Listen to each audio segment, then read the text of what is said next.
Hello and welcome to the Contrarians, where we're right and you're wrong. I'm Alex. I'm Julio, and thank you for listening. If you like what you hear, head over to Apple Podcasts to subscribe and leave us a 5-star review. Help promote the algorithm and spread the word. You can also find us on SoundCloud to subscribe and review, and don't forget to visit our main website, wearethecontrarians.com. Follow us on Twitter at Contrarian Prime, and to like us on Facebook, visit facebook.com/Contrarian Prime. And if you have the willpower to keep up with our pretentious ramblings, you can follow us individually at Contrarian Alex for myself and at Ovnio for Julio. That's OVNIO. Now, time for the podcast.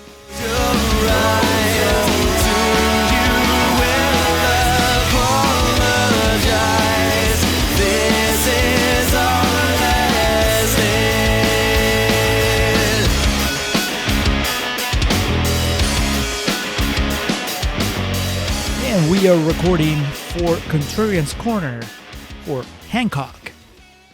Hello, and welcome back to the Contrarians, where we're right and you're wrong. My name is Alex, joined as always by my co-host and friend Julio. Julio, we gather here today to tackle a Patreon demand, a movie that has probably been jested about, and we never fully discussed it, but I know it's been brought up since the inception of this podcast, and come up in conversation with us long before, just due to I'm trying to think of how, as quickly and concisely to describe Your relationship. My slight displeasure with this movie. And that is the 2008 Peter Berg film Hancock, starring, of course, Will Smith, Charlize Theron, and last but certainly not least, Eddie Marsan. Oh, and Jason Bateman's in this too. I thought you were going to say Jaden Smith from the sidelines. They cut him out of the movie. I mean, you got a random Thomas Lennon appearance and Mike Epps in this too. It was a family affair. The guy from the Big Bang Theory. I don't know his name. I do know John his name. Galecki. Johnny Galecki, yeah. Anyway, let's get to this because we need to get through this to get to the second half of the podcast. Julio, I know why, because they can, but who brought Hancock and placed it firmly in Contrarian's canon? Well, that would be our patron and friend and fellow podcaster, Ryan, from Spit and Polish and the Yum Yum podcast. Why did he do this, besides the fact that he can? It boils down to this. You made them watch Very Bad Things, directed by Peter Berg. But they liked it. Yeah, but Ryan is kind of a twisted individual. So I think that he knew that you loved a Peter Berg movie. Therefore, he decided to somehow hit us back with a bad Peter Berg movie. And I got caught in the crossfire. Mission accomplished. Full disclosure, he told me this is what he was going to do. We were DMing the night he and Bartek recorded the Very Bad Things episode because he kind of wanted to get my little intro blip into it, and we had a back and forth about Hancock, and I thought in the moment he was kidding, but then I realized like when the joking went back and forth, he was not kidding. So I knew this day would come. You know, Ryan just took me out of my misery quicker than, I put this out long enough, and Ryan stepped up to the table, he plorped down his money, and he said, now. This may not be what you want, but it's what you need.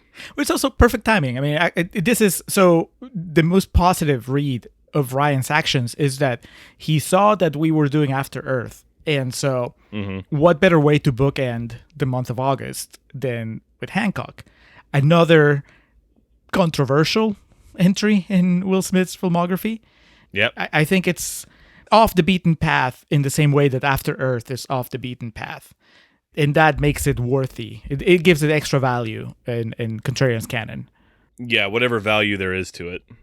But we got ahead of ourselves here. Like I said, I'm trying to just kind of rush through this. If this is your first time listening to the Contrarians, thank you.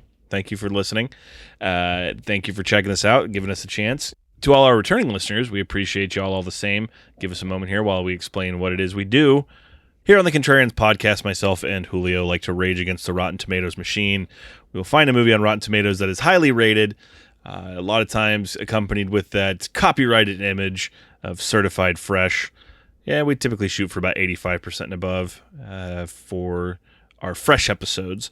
And with those movies, what we will do is bring them down to size. We will take them down a peg or two, and we will call out the negative aspects of these movies and their plots and characters, and sometimes even acting that was just neglected to have been reported on by the mainstream media and those that contribute to the tomato meter score on Rotten Tomatoes.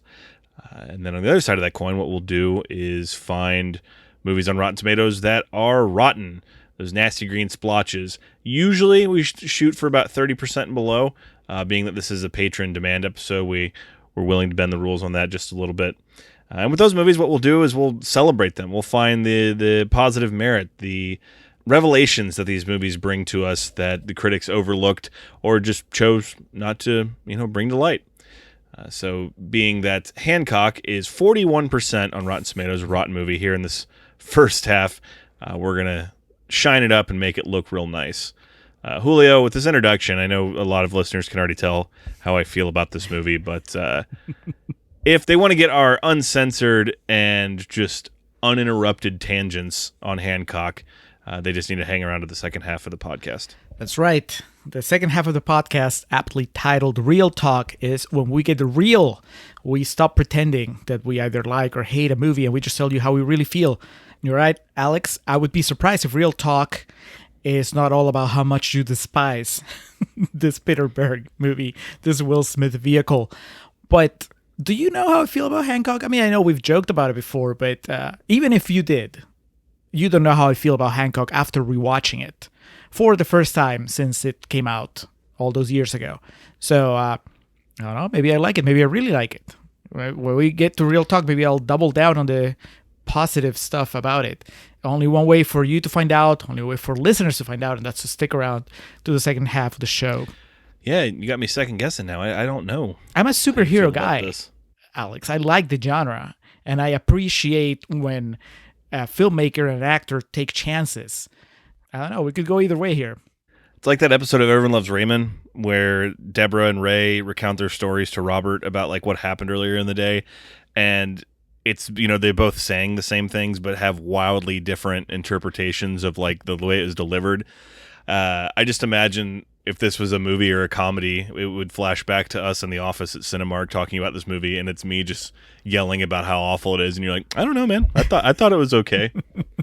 And me just choose just projecting whatever I wanted to feel onto you about it. It's the sequence and it's a climax of 500 Days of Summer. You're Joseph Gordon-Levitt. That fucking movie. Why? Why not? Why don't we just throw that in while we're about to talk about Hancock? All right, Julio.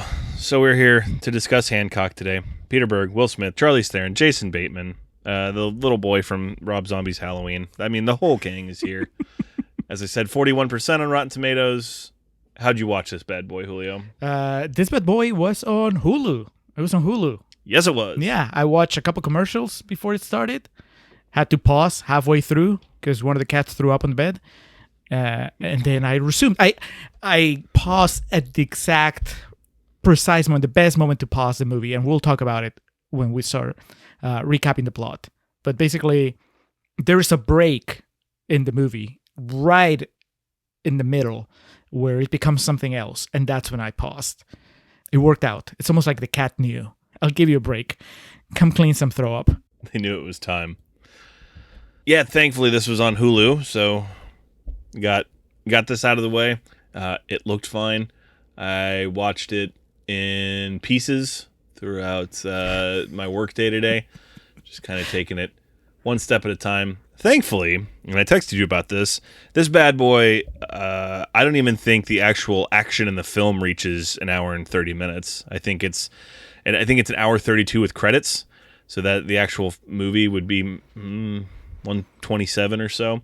Because I had in my mind that this was at least 2 hours, so that was a huge part of my dread coming into today. So we started off on a good note when I saw that it was an hour and 32 minutes total. The maddest rule, man. You can't really complain too much. Well, I may have to break my own rule. As Heath Ledger said, it's going to make me break my one rule. So here we go. 41% Julio. So It did not exactly set the world on fire critically. I mean, it did make over $500 million at the box office, so I don't think John and Jane Q. Public particularly cared much. But what were the critics saying about Hancock? We'll start with Wilson Morales from blackfilm.com, who says, Smith's invincibility at the box office may come down, for this film is a mess. Not even his charm and personality can save this train wreck. Well, I mean, I don't think that this made much of a dent on Will Smith's, reputation. Am I wrong? No. I mean, we talked about in the last episode we did, After Earth. I mean, this was before then. He was still able to, like I said on that episode, to will After Earth into existence. So. Oh, yeah. Like I said, this movie made over $600 million. So he was still a box office bonanza. I guess their argument is that this like killed him as a box office attraction. But then After Earth happened. IMAX brought him back. Oh, yeah. And I mean, he had Men in Black 3 that made a bunch of money. Well, that's all Tommy Lee Jones, man. 7 pounds. Maybe Will read that review and he's like, I am a piece of shit. I don't deserve any of this. Next, Victoria Alexander from filmsinreview.com says, morally bankrupt. And this is coming from someone who thinks Ted Bundy was misunderstood. What? Why do you need to throw that in there? And what is... I'm not even going to dignify that. Is she talking about herself? Victoria Alexander thinks that Ted Bundy was misunderstood? Or is she talking about Peter Berg? Or Will Smith? Who thinks that Ted Bundy was misunderstood? Morons. People that refuse to get vaccinated. There you go. Hashtag freedom. And finally, Nick Rogers from State Journal Register, Springfield, Illinois, says, fate, mythology, and even racism in America are tossed into a climax so grim, it's like watching Men in Black morph into Requiem for a Dream. The movie doesn't earn that drama, feeling cobbled together from earlier, less commercial drafts. Dude, Men in Black morphing into Requiem for a Dream sounds like an amazing movie. I don't know that Peter Berg can direct it, but I would love to see him try. Tommy Lee Jones and Vincent D'Onofrio just going ass to ass at the end. Hancock released 4th of July weekend, July 2nd, 2008. I screened this. That would have still been... Yeah, I would have been entrenched in college still in Denton. Right in the middle of my run at that theater. And I think I built this up and I screened it. Little did I know it would go on to make $629 million, give or take, at the box office with a budget of $150 million. So still Will Smith just getting all the money he could for the movies that he came out with. And what led us into this? So this was coming off the back of I Am Legend and The Pursuit of Happiness. A couple years prior to this, he made Hitch. And just kind of going over his big ones. So after Bad Boys 2, his sequel, he did iRobot. Were you a fan of that one? I like it. I like it better than I Am Legend. Same. And then Hitch, which I still have never seen, but I know people love that. And then, as I mentioned, Pursuit of Happiness, I Am Legend, led us into Hancock. He was still Will fucking Smith. He could still make a movie, and all that it was a Will Smith movie. So much so that I'd forgotten Jason Bateman's in this. I did not forget Charlize Theron is in it because her performance of this makes her look Judy Garland-esque in Prometheus. I just love that this is sort of a precursor to her more recent kind of elevated status to action star.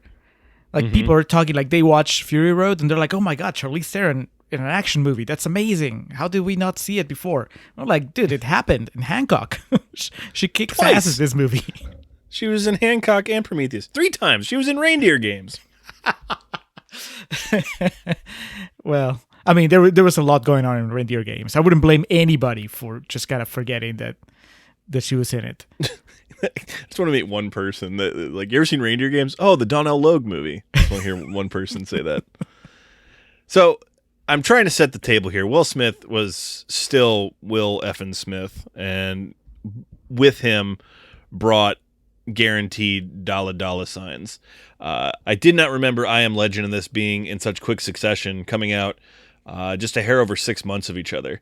And interestingly enough, I was going to say that this was the summer of the superhero boom. So you could almost say that this kind of got lost in the fold, namely Iron Man, and then another little film you may have heard of called The Dark Knight came out in the summer of 2008. Wow. And so we could already make the argument that this may have been a little bit ahead of its time. Now, Julio, the significance of that is I Am Legend. That was the movie that had the attached full-length trailer for The Dark Knight on it, that me and two of my friends went to see I Am Legend just to see the Dark Knight trailer that was attached to it. And when the trailer was over, like, my friend actually stood up and I was like, dude, we still have the movie. He's like, oh yeah, that's why we're here. I wanted to set that, put that out there to kind of go ahead and for any of our younger listeners or people that just forgot what the landscape was like back in 2008, this superhero genre wasn't a thing. It was because of the year that we had and the success that the Iron Mans and obviously the Dark Knight had that led to the explosion and, the fabric, the tearing of the fabric of society as we know it that has become the Marvel Cinematic Universe. Hancock came out today. People like me would be camped out waiting for it to open up, deconstructing the whole idea of the superhero movie. Yeah, badass superhero. Yeah, it's kind of, I know we kind of talked about it during our Watchmen episode, that Watchmen probably would have played better if he was coming out today, because after so many superhero movies, so many years of superhero movies, a movie that deconstructs the genre would work much better. I mean, I guess you could make a similar argument for Hancock, except Hancock is more of a... Hancock is not as gritty an analysis as Watchmen. Hancock is also a comedy. So I think that maybe Hancock didn't need to wait that long. In a way, like with Watchmen, we can say, okay, Watchmen came out too soon. But with Hancock, I think it was just on us. It was on the audience, on the world, that we didn't catch on. You know what I mean? Like, Hancock came out at the right time. Like, I didn't realize it, but yeah, Dark Knight and Iron Man, it's just like Hancock is that final movement where you have, the standard Holy Trinity. Yeah, you have the standard Marvel movie, the standard DC movie, and then you have a movie that makes fun of everything they stand for. And the Image Comics movie, the radical third party that came along. Yes. The Dark Horse, literally. Yeah, I think we have well established through our run of the podcast that we just never deserved Zack Snyder's Watchmen, and it was never going to work no matter when it came out. I think you're exactly right in that the failings of Hancock, if there were any, fell on us, the general public, and it's a shame we're not living to see the 3rd, 4th, 5th, 6th, and 7th Hancocks. So Hancock begins with Will Smith drunkenly passed out on a bench in downtown LA. I mean, he just is like a bum, and he has a case of booze. I had to pause it at one point to see what it is he's drinking. Classic Hollywood. It looks like Jim Beam, but it's called Gentleman Jim's Bourbon is what he drinks, and he keeps a few bottles of it with him at all times. Now, the opening here is just setting, getting you ready for what's about to come in the next 90 minutes. He's a foul-mouthed, booze-swilling, take no prisoners style of crime fighting, but also doesn't really care for people much. And the first 5 minutes of the movie are loud and action-packed, and like I said, they let you know what's in store. And it's great, too, because it just builds to this crescendo to introduce the quiet calm that is Jason Bateman. It's all within the first 7 minutes of this movie. And how'd you like the needle drops in this opening sequence? Move, bitch. Get out the way. Yeah, Ludacris as Will Smith is just flying and hitting birds and looking hungover and talking about butts. He talks about butts a lot in this movie. One of the escaping criminals calls him Soulja Boy, so that's one of the immediate timestamps in this movie in terms of putting you exactly in the year 2008. Necessary. You've kind of opened my eyes to this extra perspective that this was the year that you had Tony Stark, Robert Downey Jr. playing Tony Stark, and Christian Bale making the best Batman movie. And they're so different, those two characters, which became so revered and iconic in a way that, anybody who ever plays Iron Man or Batman is going to be measured against those performances and those actors. And then here you had Will Smith with a completely original character, just a completely original creation. And he is so playing against the Will Smith type. And we saw a little bit of that on After Earth, where we're like, what is it like when Will Smith is not funny? And here it's like, what is it like when Will Smith doesn't take a shower? What is it like when Will Smith is just grumpy all the time? I mean, could you compare it to like another superhero? And we've had now over a decade of them. Deadpool, maybe, except that Deadpool is actively trying to be like, Deadpool is a clown. So I can't think of another character like the one that Will Smith created in this movie. Certainly none of them portrayed by any actor on the level of Will Smith either, which I think is something that we've made a big deal out of, but people need to understand, especially coming from our generation. When Will Smith is attached to a movie, it's a big deal. So especially when he's playing a foul-mouthed booze hound, it's a big deal. It's gonna stick with you for quite a while. That's a really good point, because Downey Jr., I mean, he was still like, Iron Man kind of brought him back. Yes. Now he's a star. Will Smith didn't need to play a superhero. He was already a star. And he decided to just throw his hat in the ring and join the fun. But he didn't need this movie. This movie needed him. We mentioned Jason Bateman, who is, Charlize Theron, I believe, gets second billing, but Jason Bateman's definitely the co-star of this. He plays Ray Embry. He's a struggling public relations consultant. We see him in a pitch meeting with like a pharmaceutical rep that just does not go well. He finds himself stranded on the train tracks and, standstill LA traffic. And just when it looks like impending doom is on the horizon, Hancock shows up and saves him. Causes just a ridiculous pile up in the process, though, and cuts a promo on the citizens of LA. Just about one woman's like, I can smell that liquor on your breath. He says, because I've been drinking, bitch. But then Jason Bateman comes in. He's just classic white man shit. It's like, no, we should thank Hancock. Thank you, Hancock. So speaking of playing against type, Jason Bateman, I mean, he's been on the show before. What did we do? I mean, we did Juno. And we did Smoking Aces. So in both instances, much like in most of his career, he's kind of smarmy. It's rare and refreshing to see him playing this, I wouldn't say bland, but just this good guy. He doesn't have any ulterior motives. He's just a guy that wants to change the world for the better. And there's no malice. Even in Arrested Development, where he's supposedly like the good guy in the family, he always has a little bit of a darker side. But here's none of that. And it just, once again, it reminds you how much range Jason Bateman has. No, definitely. As with most things he's involved in, as we said, with Juno, him and Jennifer Garner specifically are the ingredients that make that movie turn out as well as it did. And here, he until like the last 10, 15 minutes of the movie, he just brings this unbridled enthusiasm and naivety that is a breath of fresh air for not just this movie, but the genre in general, especially nowadays. So agreed. Jason Bateman once again steals the show and what he's involved in. He has Hancock come back to his house with him and introduces him to his son and wife. They ask him to stay over for dinner. The little boy adorably asks, "Do you like meatballs?" And then Charlize Theron just turns into like, we eventually figure this all out with her character. But here, if you had no idea what was coming, or if this is your first time seeing it, she just really comes off as like, huge MAGA, why is there an African American gentleman in my neighborhood?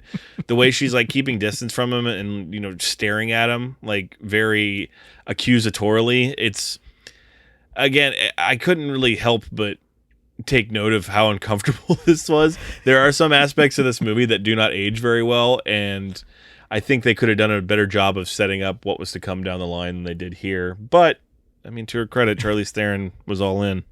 It's funny because I did not read it like that the first time.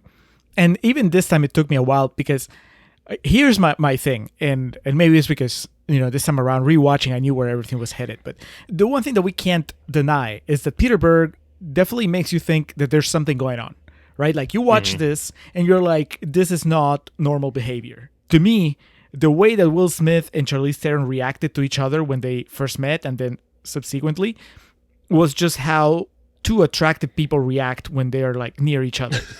Because they keep staring at each other, stealing glances, seem uncomfortable because obviously she's married and her husband and her kid are right there at the table. And so she seems, flustered. She feels like her spot is threatened. There's another gorgeous person there that's not her. Yeah. And Jason Bateman is completely oblivious. So when I watched it this time especially, and I want to say that maybe the first time I watched it too, like, I just felt this sort of threat. I remember being concerned for the marriage, and I'm like, man, Will Smith, it doesn't matter that he's dirty and foul-mouthed and has no manners. It doesn't matter, because I think that Charlize Theron is eventually going to fall under his spell, because they're both too gorgeous not to become a couple. And I remember feeling bad for Jason Bateman because he doesn't even see it coming. His character is just he has so much faith in humanity. But, and one of the quotes I read mentioned it, I mean, there is commentary on racism running throughout the movie. So actually, I think that your reading is more in line with what Peter Berg was probably intending. Because, I mean, there's something to be said for the fact that even though Hancock is a force for good, people turn on him in a way that I couldn't help but think, would they be really this hateful toward him if he was a white superhero? But instead he's surrounded by white people whenever there's a mob criticizing his actions. So I think that Berg was trying to make a point. It just wasn't the point of the movie, but it's there.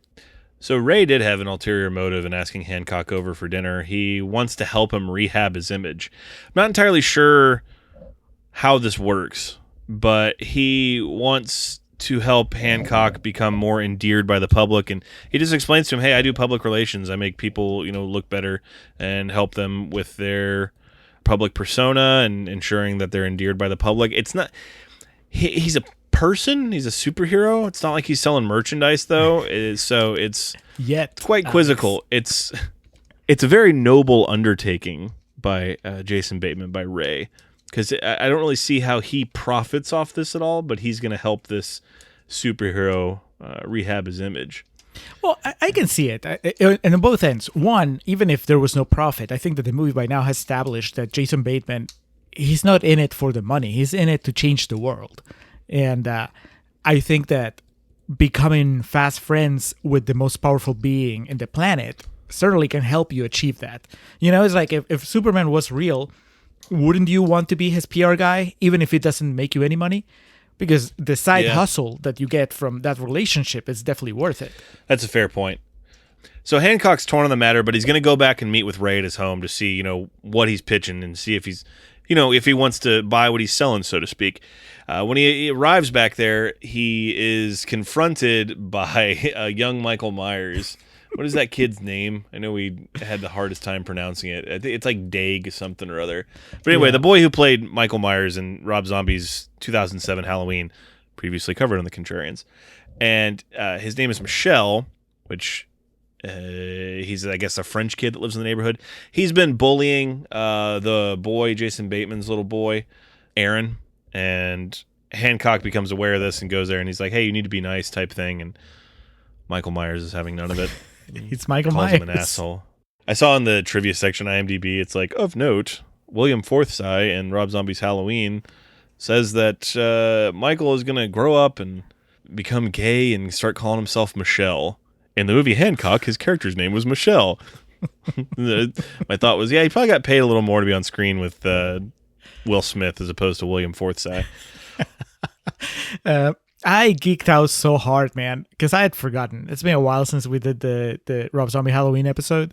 And because he has just the one scene, but he showed up on screen. I'm like, is that? And then I remembered. It all came flooding back that you'd mentioned that he had gone on to be on Hancock. And I was like, man, that is awesome. Can't wait to see that kid again randomly 10 years from now when we do a different movie. So he does not play nice. So Hancock throws him straight up in the air and catches him on the way down, and his hair's all poofed out, and he's crying and runs home to his mom. Jason Bateman sees this go down and with impeccable Jason Bateman delivery says, "Not okay." Takes Hancock inside and basically gives him a pitch meeting. He shows him these clips on YouTube of destruction he's caused and, kind of brings him up to speed on what his public perception is. And I wrote down the line here. He says, it's Jason Bateman. Ray tells Hancock, "It's not a crime to be an asshole, but it's counterproductive." And Hancock grabs a bottle of booze, and I mean, it's funny because it's Bateman, and his delivery is just, Marty's incredible, and he just says, "What are you doing? It's the middle of the day. Come on," and kind of takes the bottle away from him. But it's a sales pitch. He's trying to pitch him on what he needs to do, and part of it is a public apology, and then the other part is turning himself over to the LAPD and doing a little bit of time in the clink. I mean, it makes perfect sense, and I like that the movie never tries to bend over backwards to make it to where Hancock would actually be imprisoned, right? Like, he surrenders voluntarily because there is no way. I mean, the movie makes a point to tell you, yeah, he could leave prison at any time if he wanted to, but he chooses not to. I think that's great because if we were to spend time coming up with a way to justify that Will Smith, once he goes in, he can't go out, this movie would break the Mattis rule. You would have an extra 10 minutes at least trying to come up with a design. It was like, do they dampen his powers? Do they, give him like a cell, like special cell like Magneto? So I'm glad that they were just like, no, it's sometimes the best road is the easiest, like the most traveled, like, just direct straight line. He surrenders, and he doesn't leave prison because he just doesn't. Hancock goes to jail, and immediately when he's there, he's confronted in the yard. I guess these guys just think, since they've been, putting in work, and all of them are big and scary, that they'll be able to beat up Hancock, just not really processing that he's a superhero. And he shoves the head of one of them into the anus of the other. Because that's what we do. So this is where the movie, you wouldn't see this. I know it sounds almost like an obvious thing to say. It's like you wouldn't see this in a mainstream superhero movie. But also, I'm talking about not just the fact that this happens, but the fact that there's a shot showing you that it's happened. You know what I mean? Like, the setup is that Will Smith just wants to walk to his cell and not mess with anybody. He's trying to be a good boy. And these two guys are blocking him. And then he's like, all right, well, if you don't move, I'm going to stick your head up his butt. And then they don't move. And then you hear the noise off camera. And the camera's focusing on the horrified reactions of the other inmates. And your average movie would stop there. Peter Berg has the balls to then give us just a wide shot that shows you that the impossible mind-bending image of a dude with another man's head entirely up his ass, which is like, that's just, the movie breaks from reality in a way that you didn't expect for the sake of comedy. Because I mean, it's not like they're taking that would be horrifying if this scene was played, if it wasn't played for laughs, but thank God it's a comedy, so it's meant to be funny. And I guess it's kind of like a touchstone telling you, hey, just so we're all on the same page, this is the kind of movie that you're watching. A dude just stuck his head up somebody's ass, and they're both still alive, just acting like it hurts a little. But that's it. And now we go to a montage of just his time in prison, counseling groups that he's in, him checking in with Ray explaining, that they're wanting to keep you here for 8 years, which is actually 4. Will Smith then just like knocks down the door like he's about to leave, and he's like, hey, they're going to let you go sooner or later. They're going to need your help. And eventually that happens. He shares a little bit in one of his group sessions and seems to be, kind of opening up and becoming a bit more comfortable with him and who he is. And he is summoned by the police. He goes to help them. He flies, and when he lands, he doesn't, cause destruction. And he's wearing his new, uniform or costume or whatever you want to call it that Ray got for him. And, the score has really picked up in positivity and vigor, and it's very heroic. and he's clean shaven now, and he's the hero. And he's thanking everybody for their good work. Yes. And he helps out with this like heist that's going on that's like GTA level shit of guys with machine guns that are blowing cars up and have bombs strapped to people in the bank. It's like the middle of a Tuesday in LA. I mean, I didn't think this shit has happened since, Heat. And it's serious shit, but he just walks up like it's nothing. He just brushes off all these bullets that are flying at him. Woke hero Hancock, before he helps a wounded officer away, he asks for permission to touch her, which, considering that he tries to grope a woman in the first 5 minutes of the movie, just grope a woman that walks by him, you can tell that he's learning here, and he's becoming a more mature and getting more acclimated to dealing with people. Yeah, I mean, we don't know. We're not sure how much time passed in that montage, right? But it actually explained, if it's being at least a month, let's say, it would explain why this heist is so violent, because I think within 2 days of him being in prison, the news were reporting that the crime rate had gone up. So the longer he stayed in prison, the worse crime is going to get. So it makes sense that when he finally is summoned, things have gotten really bad. He is able to save the day, though, and the process cuts off Eddie Marzin's hand.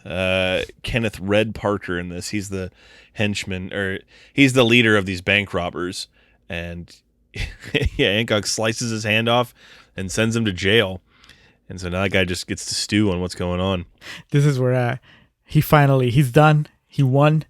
And then he thanks the officers one last time. And then the captain or whatever goes like, "No, Hancock, thank you. You did a good job."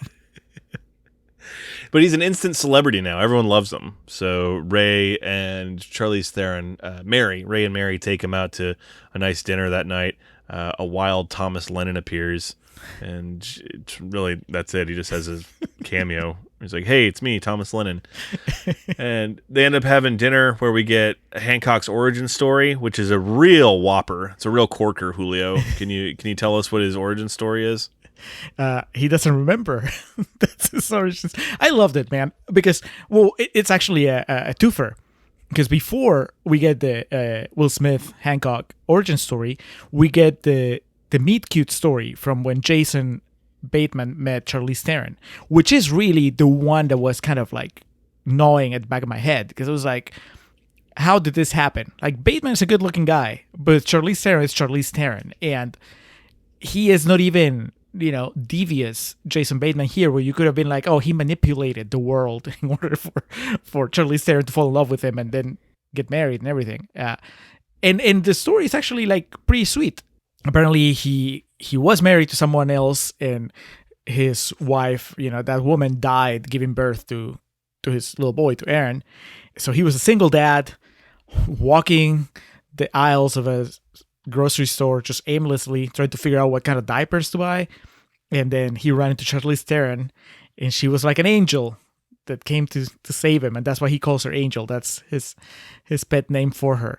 And it's like, Bateman is telling this story, and I don't think I've ever seen him be this vulnerable, and it was adorable. He has this really stupid smile on his face. It's clear that he's been drinking for a while. I think even Charlize Theron mentioned, like, "Oh, you're drunk," but the way she's looking at him, it's like, oh, there is actually, because I told you I was a little worried about her looking at, like, she was attracted to Will Smith, but when I saw this performance, the way that she was looking at Jason Bateman, I was like, no, they actually care for each other. I think that she does love him. This marriage is going to be okay.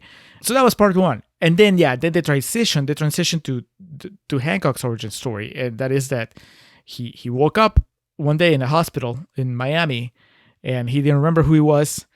It looks like, he had a wound in his head, so they assumed that he'd been mugged.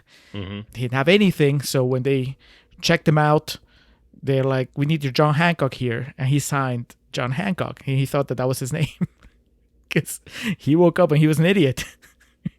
And then eventually he realized that he had superpowers, which he assumes that he didn't have before he was mugged. So, but yeah, I mean, there's really, it's a big mystery. It's kind of like a, Wolverine's origin, where like, he doesn't remember, he doesn't know, he just knows that he is. It's suddenly, I mean, we're like right in the middle of the movie. Like this, we're like 50 minutes in, 45 minutes in. And I felt like this was the right time for us to get some insight into Hancock. And I felt that the movie up till then had been keeping me at arm's length when it came to him. Like, I'm like, oh, he's funny and, he's entertaining to watch, but I didn't know what made him tick. And then the scene revealed that, oh, that's because he doesn't even know what makes him tick. Like, he woke up with no memories. All he knows is that he has these powers, and he just has this sort of like sadness inside that he doesn't know how to deal with. And it was great. I think that this movie recontextualizes, the experience that we're having, and it sends the story into a completely different direction. This is, by the way, where I stopped and went to clean up my cat's throw up. I was like, because I remember, I was like, oh yeah, this is where, something else starts happening. It's no longer about Jason Bateman doing PR for an angry superhero. But yeah, overall, I mean, it might be the best scene in the movie. So yeah, after that bombshell of an origin story, he puts a drunk Jason Bateman to bed and then goes down and he tries to fucking make a move on his friend's wife. This guy that's helping him, turn his life around. He just walks up to Charlize Theron and, kind of gives her the Google eyes. And he moves in to try to kiss her, and she leans in to kiss back, and then she throws him through the house. And then she flies over to him to threaten him. She has superpowers too. What a twist. Are we still in the Shyamalan anthology? What's going on? She tells him, if you tell Ray, I'll kill you or something. And Charlize Theron is a superhero too. Wouldn't you know it? Well, she's not a superhero, Alex. She has superpowers. Those are two completely different things. She is not using her powers at all. Whereas like Hancock, he's actually saving people. Okay. She's a homemaker with superpowers. There you go.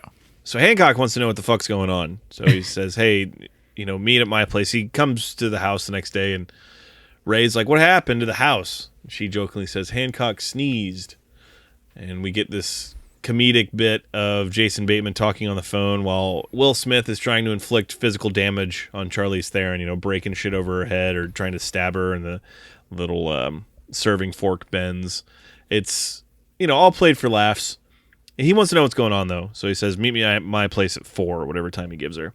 She knows where he lives somehow, despite the fact of no one knowing where Hancock lives. I guess it's just intuition. Well, there's a whole lot of stuff that gets explained towards the end of the movie.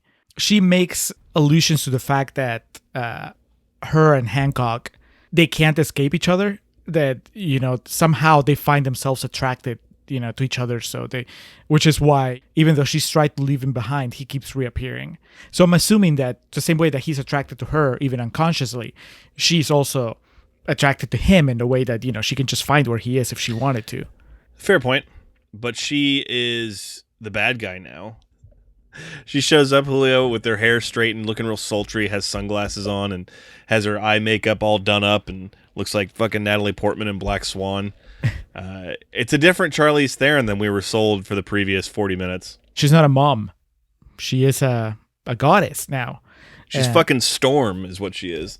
And she kind of claims, and I believe her, that she's more powerful than Will Smith. And based on what we see in the remainder of the movie, I believe it. But it's pretty crazy. It's really hard to convey how hard of a left turn this is, like as far as like the narrative. And like if you're not experiencing it, because right now, if you haven't watched the movie and you're just hearing us tell the story of it, you're like, okay, and then that happened. But when you're watching the movie and you are fully invested in the story of a PR guy that is helping this misguided superhero turn his life around, you're like, this is cool, this is great. And then halfway through the movie, that story is over, and then you start a completely different thing with the same characters, but it's just a completely different narrative. Mm-hmm. That is such a huge risk to take, and I would say 9 out of 10 directors wouldn't be able to pull it off. So thank God that Peter Berg knew what the hell he was doing, and he was working with the script that was strong enough to just provide him with the structure to make this left turn and survive, not flip over, because it works. Like by now they're arguing, and I was just trying to keep up, and there's so much exposition, like in a good way, like interesting mythology that is delivered, that is explained by Charlize Theron here. I was just glued to the screen trying to learn what was going on. Yeah, they get in this fight, and she explains, like Julio was saying, they've known each other for, is it 300 years, 3,000 years or some shit? And Will Smith's just like, I don't fucking know what you're talking about. And this fight leads to her summoning the wind and the clouds and the rain and the snow and the lightning, and they destroy, coincidentally enough, the building that Jason Bateman is working in. And they fly right by the window that he's working in, and they take it out. And then they're arguing on the ground. He's like holding her down. He's like, I'm sorry, I don't know what I did to you. And then they just both look up at this war-torn destruction that they've caused. And Jason Bateman's head's just like poking out of this, 30th story window. Like, what's going on? They lock eyes. This is dude, give me a better love triangle than this. Like Will Smith, Charlize Theron, Jason Bateman. Like, I don't think it can be done. It has everything. It has it's sexy, it's funny, it's dramatic, it's amazing, and it's so encapsulated in those like two shots. It's like, well, it's three shots. The close up of Will Smith, close up of Charlize Theron, close up of Jason Bateman. Just all the cards are on the table now, because now he knows that his wife has superpowers. He does, and it's classic Bateman meltdown too. Why were you flying? Very, very Jason Bateman, and I do appreciate Peter Berg knowing what he had here and just letting him, roll with it. So it causes a rift, and a fight. And Hancock goes out, and I think he's been sober for a while because he goes and grabs himself a couple bottles of Gentleman Jim's bourbon. Unbeknownst to him, he's breaking up a robbery though at this convenience store.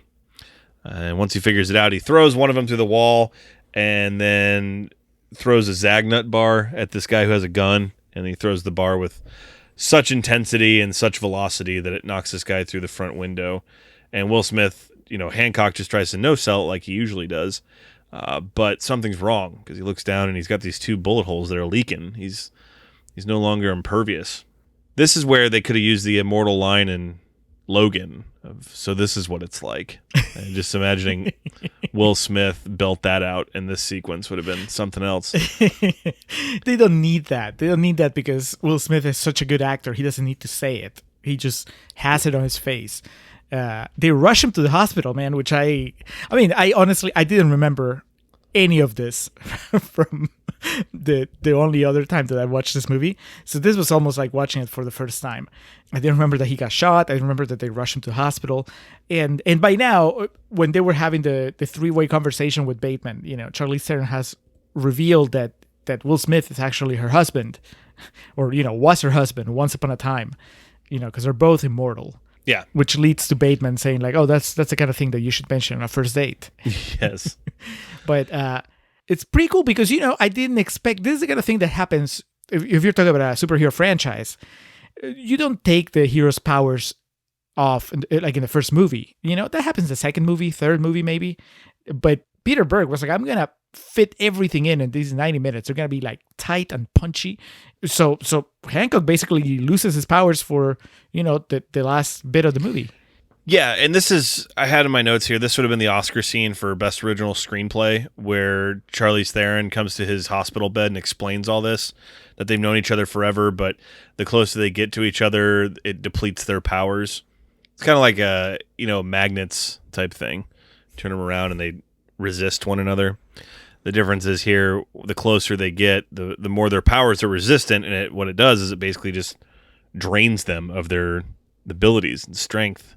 I would say it's also her Oscar clip, because that's a long monologue, and she explains that they've tried to make it work, and every time they do, because they start becoming normal, becoming human, they suddenly find themselves in danger. And Will Smith always has to rescue her because society, because she is the female of the couple, like society usually goes after her, and he has to risk his life to save her. And that's why the last time that this happened, when they got mugged coming out of the movies after watching Frankenstein, after he got hit so hard that he lost his memory, she just left him. She abandoned him because it was for his own good. It's complicated. It's just this sort of, humans are complex beings, and I bought it. I mean, it was just the idea that you love someone, but being with that person makes them less than what they really are. That is pretty powerful stuff. And that's basically what she went through. Every time that they started to settle, he would become vulnerable. She would become vulnerable as well. And it was like, this is not going to end well. So it makes sense. It's a sad decision that she decided to abandon him, but it also, it makes sense. You add in that whole thing about how they can't escape each other. And that makes it even more poignant because she doesn't really go into detail, but the fact that she says that this has happened several times, it means that she's tried to leave him behind several times. Maybe he didn't have amnesia every time, but he's always managed to find her. So even when he didn't remember who she was, he still showed up at her doorstep. It's just it's a pretty sad, pretty epic love story overall. And on top of that, it's like, man, I feel bad for these two, but I also feel bad for Jason Bateman because he's such a good guy. And how can he compete against this? He's watching this. Him and his son are there, and he's just kind of watching her give this whole monologue and explain everything. And yeah, it's exactly that. They show him at one point, and he's just like, "What the fuck am I supposed to do? I'm just Jason Bateman." Running parallel with this, though, the leader of the bank heist, Eddie Marzen, and the two gentlemen who were involved in the head up the ass action formed like an alliance, is the word I'm looking for, in prison, and they escaped.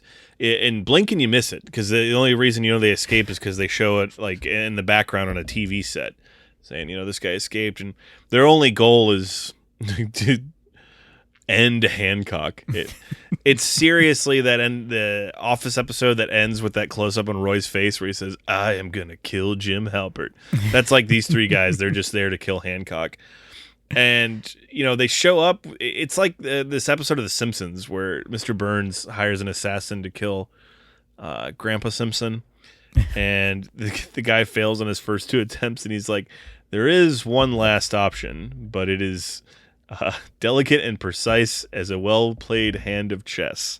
And then this guy kicks in the door to the retirement home and just starts shooting a machine gun into it. That's exactly what these guys do here. They just show up at the hospital with shotguns and just start shooting everywhere.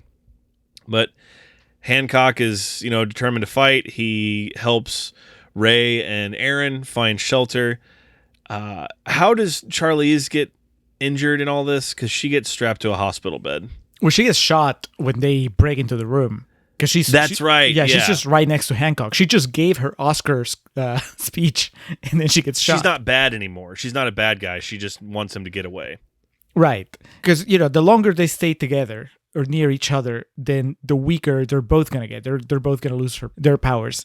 And case in point, she is no longer as strong as she was at the beginning of the movie, which allows her to get shot when these guys break in.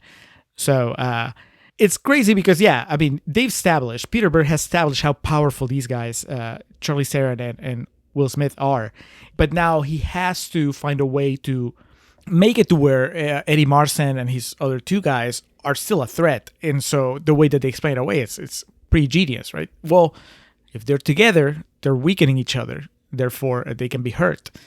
And I appreciated that they gave Hancock, they gave Will Smith a costume, but they never went down as far as giving us costume supervillains. Like Eddie Marzen, because he lost a hand in his previous encounter with Hancock. Now he has a hook in one of his hands, like instead of one of his hands. But that's as far as it goes. Like he doesn't get a supervillain code name, and he doesn't get a crazy costume. Keeping it grounded still amidst all the madness, Peter Berg still managed to make it look realistic. So she's shot, strapped to a hospital bed, and Hancock's determined to save the day. But at this point, they've become almost one. Some people say that twins can feel when others are hurt, or some people just have this cosmic connection. And that seems to be the case, because Will Smith here fighting these bad guys, every time he gets hit, we cut to a shot of Charlize Theron writhing in pain in this hospital bed. Some people would think it's embarrassing. I think it's bold to see two highly respected actors taking part in a scene like this. You gotta swing for the fences, Alex. You got to. This is, you would never see this. It felt wrong not to swing. Peter Berg just tell Charlize to swing away. I was gonna say, this is something that you wouldn't see in modern superhero movies. No. This is, by now, everything is vanilla. Everything is They've homogenized everything. You know, it's all the same I'm shit. isolating that over and audio over. clip of you. Uh, It's going to be my tone when I get a text message from you, is you saying that. Watching Hancock, it was just kind of I had forgotten how good it was back in the day, before we had settled into the big empires of superhero movies with, like, you know, two studios kind of like churning out everything kind of the same, variations on the same notes. And here you have Hancock, you know, kind of reminding me of what it was like when the genre was just booming and everything was possible and you could do whatever you wanted. There were no limits.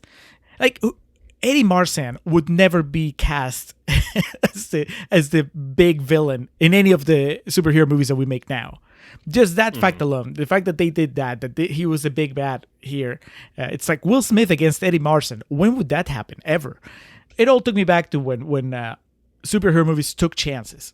That year we had three paths: Iron Man with the Marvel path, The Dark Knight with the Warner Brothers / DC path, and then you had Hancock. And in a perfect world, those three branches would have gone forward together, you know, separate but together. Okay, well, you like the safety of Marvel, the safety of DC, or the unpredictability of shit like Hancock. But unfortunately, that's not how it went. And now it's like, what are the odds of a movie like Hancock coming again anytime? It's unlikely. And with that level of talent, too. We made the joke about swinging. I was waiting. I've just been like waiting here, grinding my teeth, waiting for you to finish. So I was going to say, speaking of swinging, Jason Bateman murders a guy with an axe. God. Jason Bateman shows up and he chops off Eddie Marsan's other hand and then kills him with an axe. It is something that I'd completely forgotten about, and I was so uncomfortable when this came up. Well, because he's such a good guy. Yes, it's Jason Bateman. How many people does Will Smith kill in this movie? And it never makes you uncomfortable. No. It's like the scene in Juno where he comes on to Juno. It's like, what? No, it's Jason Bateman. Don't do that. It's necessary, though. You needed him to regain his confidence, because now it's basically, I mean, after witnessing the connection between Charlize Theron, his wife, and Will Smith, it's like, how could he ever go back to normal? How could that relationship ever go back to what it was before? Mm-hmm. So it's necessary to give Bateman that final shot. He is the one that beats the bad guy, not Hancock. Hancock does his part, you know, by just basically, in a way, saving Charlize Theron's life. But Jason Bateman is the one that gets the big hero moment, and that was pretty rewarding. Yeah, and he kind of just has this look on his face like, now it's over. Now we can move on. Unfortunately for Mary and Hancock, we are able to move on. Hancock jumps out of the building, and he's still weak on powers, but you can see the further away he gets, the more his stride increases and the more ability he has. And he knows what this means, and he relocates to New York City, right? I think it was New York, yeah. And so they're keeping posts at opposite ends of the country. Hancock still fighting crime, Mary going back to her family, just what she wants to do, just be a normal person. And as a parting gift to Jason Bateman, to Ray, for all his help through this, the logo of his company that he's trying to get off the ground, he puts it on the moon. I don't know how, but he does. Hancock can do whatever he wants, I guess. I mean, once he's away from Charlize Theron, his powers are boundless. It's a heart, and it looks, I mean, it's red. So I don't know about you, but I instantly thought, like, that's blood. I thought that he just massacred, wiped out Canada, or used an entire nation of bloodshed just to put that on the moon. All in the name of love and friendship. I was happy to see. I did not expect this. I expected some sort of bittersweet ending where that marriage did not stay together, or that friendship didn't stay together.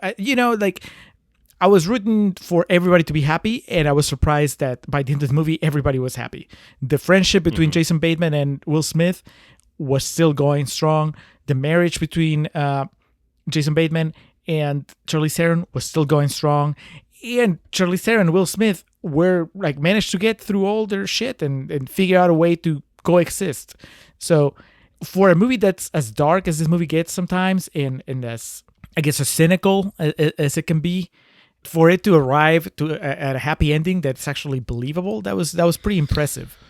I was just impressed that this movie reached an ending and it was over. Did you see the writing credits? No, I'm going to be honest. No, I didn't tune out right away because I remember the mid-credit scene with Mike Epps was coming up, so I enjoyed that. Who got the writing credits on this? Well, he's not the only credited writer, but our friend Vince Gilligan is listed. Vince Breaking Bad Gilligan wrote Hancock, at least a draft of Hancock at some point. We need to get Vince on the horn here and see.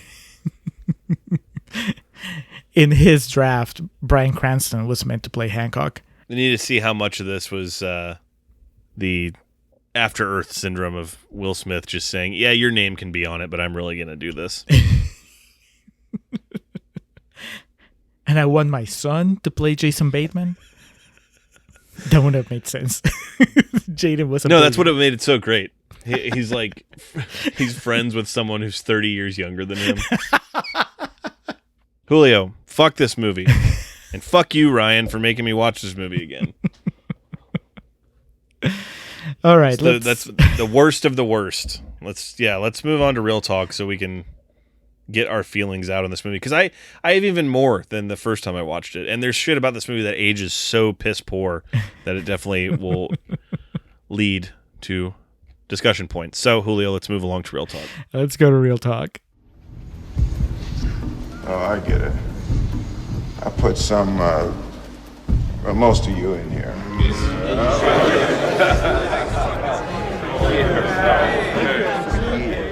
I can understand you feeling some kind of way about that. So I'm gonna do me, and I'm gonna let you do you. I don't want no trouble. All right?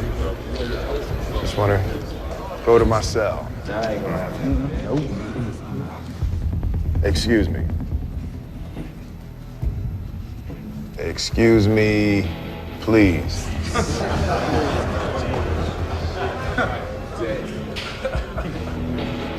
If you don't move, your head is going up his ass.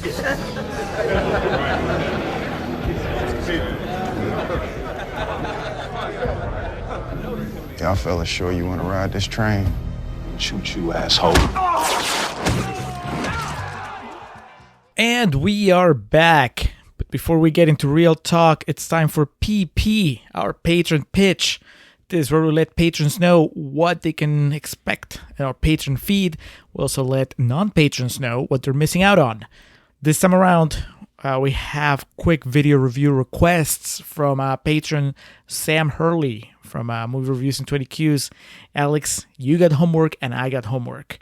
I have to watch Paddington, the movie about the Peruvian bear that everybody seems to love. Very appropriate. On your end, you have to watch Hunt for the Wilder People, which is written and directed by Taika Waititi. Why have you been assigned this? Because you didn't care for Thor Ragnarok, also written and directed by Taika Waititi. So it's not that Sam is trolling you. I think it's just that Sam is hoping that you recognize the talent of a fellow New Zealander. Expanding Horizons. Looks like it's free on Tubi. 100 minutes, New Zealand. Look forward to it. Yeah, Sam Neill. Sam Neill, and it's not a superhero movie, so this might work. Patrons can also find our bonus episode on natural selection. We still haven't recorded, but by the time that you guys hear this, it should be on the feed. By then, Alex will know if I actually like that movie as much as he does, or if I dislike it as much as he dislikes Hancock. Stay tuned. God, I would hope not. And then, the usual stuff. We'll have the cutting room floor segments where you find out all the stuff that didn't make it into the actual episode. And then, of course, Contrarians After Hours. It's our offshoot mini spin-off show where we tell you about other things that we've been watching, we've been reading, we've been playing. Sometimes they have to do with the topic of the main episode. Sometimes they don't. Alex, what are you bringing to Contrarians After Hours this time? I can't remember if we ever talked about it too far in detail, but I watched Jackie Brown again over the weekend, and I really think that may, as time goes on, it stands to reason that it could take the throne of Tarantino movies for me. And I know we've, obviously we did Pulp Fiction. We had our long discussion about Once Upon a Time in Hollywood, which I also watched again over the weekend. What a fucking just banger of a film that is. But I don't remember if we'd ever really had a deep dive into Jackie Brown. So I thought we could have a little bit of discussion about that. That sounds awesome. I love that movie, so I look forward to talking about it. On my end, well, Alex, I'm back to watching documentaries with a vengeance. I could have spent like all of after hours telling you about all the documentaries I watched, but I picked easily my favorite and one of the best movies I've watched all year so far, the documentary Val, about Val Kilmer. Have you heard about this? Ooh, I have. It sounds very interesting. Mm-hmm. I didn't know until very recently, like, what's been going on with Val Kilmer. And when I first heard about this documentary, I found out that, he's been sick. He had like throat cancer. And this documentary is, we'll talk about it in depth. It's made by him, basically. It's 90% of the footage is footage that he shot throughout his life. So that makes it extra personal, I would say. Really, really interesting. And then on the other end of the spectrum, still a movie that I enjoyed, but definitely nothing like this documentary about Val Kilmer, is the movie Haywire, which I believe you've also seen from a few years ago. Haywire is great. It's a shame great. what came of the lead, but yeah. Uh-huh. Yeah, I finally got around to watching it, and I have thoughts. So I'm going to be talking about Haywire, about Val, and about Jackie Brown. What a great after-hours segment that should be. If that sounds interesting, any of the things I said sound interesting, you should head over to patreon.com/Contrarian Prime. Take a look at our tiers. See if you feel like contributing to the Contrarian Supplements, becoming part of the Contrarian Supplements family, and just enjoy all the extra content. We love what we do for y'all. You know that you love what we do for y'all. If you're so inclined, throw us a few bucks. You can do things like tell us to watch fucking Hancock. It's well, something. Not anymore. No, that's why I said like Hancock. Like fucking Hancock, as I said. But yeah, if there's a specific movie that you've wanted to hear our thoughts on, throw our way. You can do that. If you just want access to our extra little goodies, that's there too. Give it a try. Throw a buck our way. See if you like it. Stick around. Maybe give a little more if you want. We'll continue to do the main feed here, free as always, because we love it so much. But if you're ever curious about some of these extra movies we dip into or our thoughts elsewhere, you know where to find them. And all of our current patrons, we love you and hold you so dearly, except for Ryan, because I had to watch Hancock again. Well, let's get on it, Alex. Let's stop the games. Let's talk about how we really feel regarding Hancock. Let's go to real talk. Oh, it's awful, dude. It's worse than I remembered it. And I hated that movie. Even worse than I remembered from screening it 12, 13 years ago. Whatever the case. Fuck this movie, Julio. This has been Real Talk. Good night. We have... there'll be a lot to discuss here. Before we even get into it, not only do I have our customary fresh quotes from Rotten Tomatoes, fresh quotes for a rotten movie, but also I have an audio clip from Ryan himself, kind of explaining how he feels about Hancock. So that should help us set the tone for the rest of the Real Talk conversation. But let's do the Rotten Tomatoes quotes first, starting with Scott Weinberg from Cinematical, who says, a slightly messy movie, but it's also one of the year's best. One of the year's best, Alex. And the year that gave us The Dark Knight and Iron Man. And Tropic Thunder and WALL-E and Hamlet 2 and Smart People. Fuck off. David Polland from Movie City News says, this summer has been defined over and over by boys maturing into men. Hancock is by far the most thoughtful exploration of the issue. Boys maturing into men, I guess Tropic Thunder is about that. Iron Man, to an extent, and Hancock. Yeah, I don't know, forgetting Sarah Marshall. Man, that's a crazy year. Oh, dude, 2008 was blessed times. Finally, Prairie Miller from Newsblaze says, a superhero movie with soul, a magically endowed boozer, and quirky chemistry fueled between those two dramatic heavyweights, Will Smith and Charlize Theron, who go at it like Hillary and Obama duking it out at a presidential primary. Shut up. God. Speaking of dating things. Yeah, timestamp. That's like out of Boyhood. Just how much it captures 2008. And now let's go to Ryan. As promised, Ryan gave us a little bit of audio to play. Hello, this is Ryan Swinsky from the Spit and Polish Presents podcast, and I am the one that recommended Hancock. And what a film. I hope we all enjoyed visiting this film. I hope we all had a good old time watching Will Smith audition to be a superhero. I recommended this film because it is very important to me. Very, very important. A very influential film and a very seminal film in my growing up for a numerous amount of reasons, but I'll go over the two most important. One, this is the film I would say is the linchpin in my realization and the ongoing realization that Will Smith is not cool, and he may never have been cool. I don't know. But this film opened my eyes to how uncool he is, which is weird to say now that we look at Will Smith's career where it is today, and he is the butt of many jokes about how uncool he is, how much of an old man he is, how he feels like he is just trying to catch up with the times and he's failing at every turn. And I wonder if this film, Hancock, was one of the first building blocks in that version, in this trip, in this journey that we have seen Will Smith on at the moment. And the second thing that this film gave upon me in my adolescence, something very important, this was a film in which I really felt betrayed. This is a film that I think many people felt betrayed by because of the marketing and the pitch of the movie not being followed through on. You watch the movie and you're thinking you're going to get a funny, witty, interesting, comedic take on a superhero blockbuster film. Something in terms of what Galaxy Quest was for sci-fi movies. But instead, we get a film that's not even close to being as good as Mystery Men with Ben Stiller. And that is what angers me about Hancock. Hancock is a film that gets my blood boiling with rage because of its betrayal. What does it replace this interesting pitch with?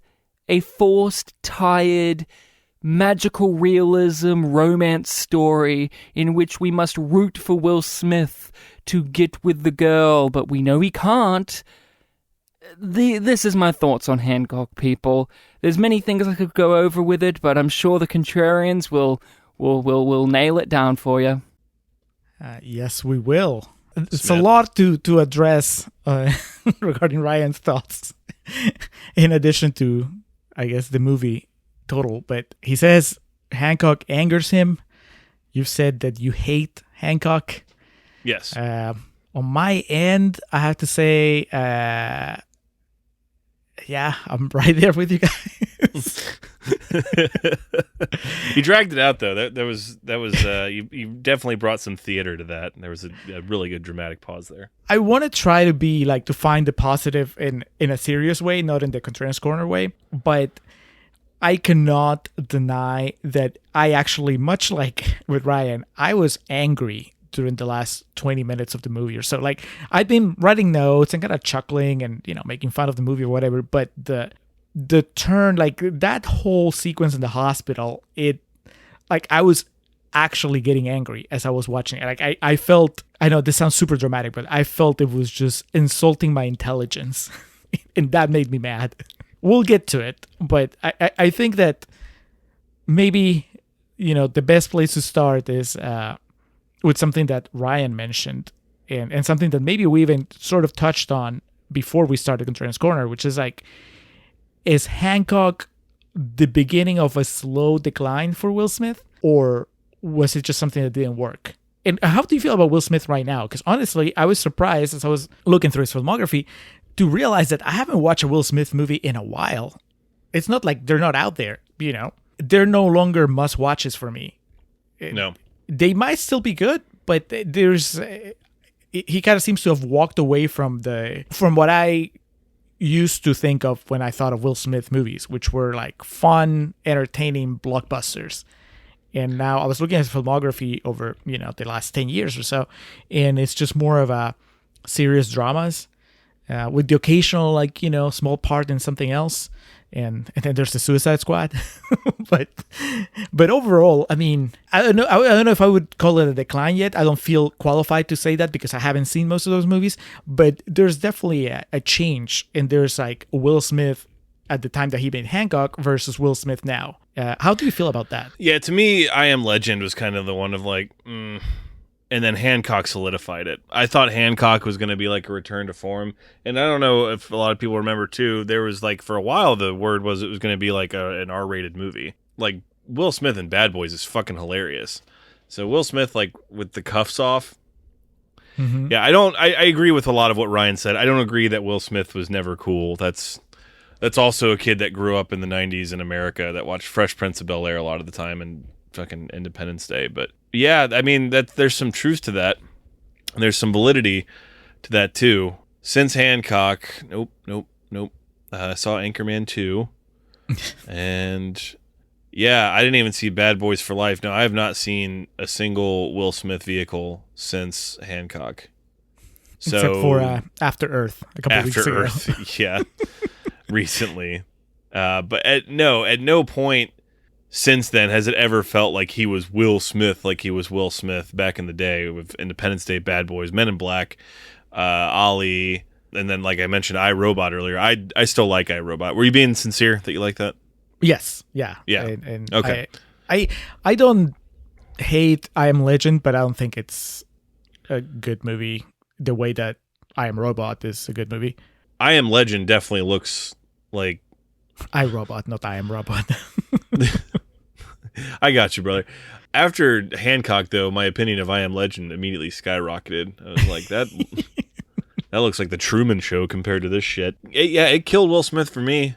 I mean, it's a combination of that being also with he hasn't made a single movie since then that I thought looked good. You know, watching this and then the urban legend about Django, you know, for anyone that doesn't know what I'm referring to, as the legend goes, similarly to how Quentin Tarantino wrote the script for Pulp Fiction, specifically with the part of Vincent Vega, he had John Travolta in mind. That's what the entire time he wrote that movie, that's what it looked like.